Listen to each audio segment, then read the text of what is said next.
I'm going to do some examples on how we can write explicit equations for linear and exponential functions given a table or a graph. I'm going to first start with number 12. The first thing I want to look at is it growing at a common difference or a common ratio? It is growing at a common difference, and I know this because there is a constant difference between each number, and that common difference is -7. Because if I'm subtracting 7 from 4, I get -11. If I subtract 7 from -11, I get -18. And if I subtract 7 from -18, I get -25. I'm not given the zero value, so it makes it challenging to write the slope-intercept form, because for the slope-intercept form, I would need to use when x is 0, and I'm not given that. I can make a table, another table, and go backwards and find the value of the function when x is 0 by continuing the pattern, or I can use a different day and use my point-slope form. I'm going to choose to use point-slope form since I don't have to do more work and create another table. So for point-slope form, I'm going to use when x is 2 or day 2. So I'm going to have y equals, and my slope or my rate of change or my common difference is -7. So y equals -7, and I'm using day 2, so it'll be x minus 2, since I'm telling the reader that I have to go backwards 2 steps to get back to day 0, and at day 2, I'm at -4, so -4. And that equation is the explicit equation for this linear table. Now 13, I can already tell that the growth is not common.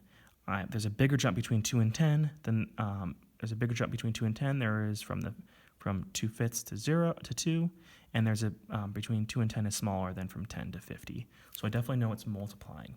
And from 2 to 10 is multiplied by 5, and from 10 to 50 is also multiplied by 5. And so I am very confident that the pattern is multiplied by 5, and I can check on my calculator for this one, but if I'm doing 2/5 times 5, well, that would reduce to 1, and I would get 2, so that does work. So I'm multiplying by 5. So now this is exponential, and exponential equations, I gotta have my common rate and my starting point.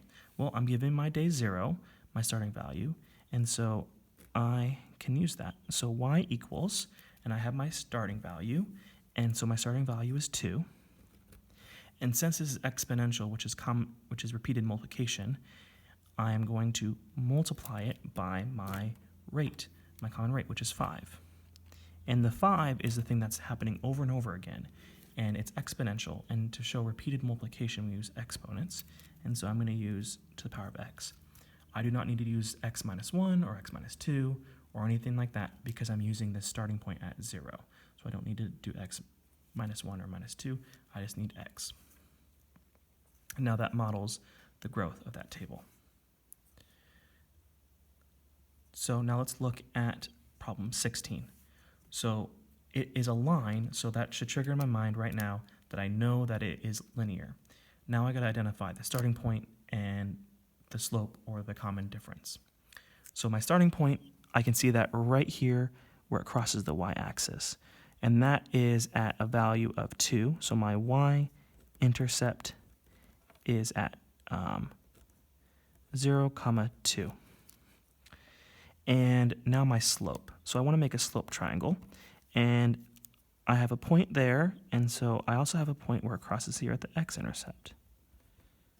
And so I'm going down 2 and to the right 1, 2, 3, 4, 5, 6. So my slope is rise over run.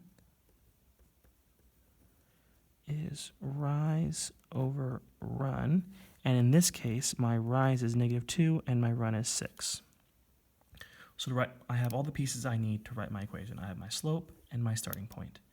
So for my slope-intercept form, I have y equals, and then my slope, which in this case is -2/6, and x, and then my starting point is 2, so +2.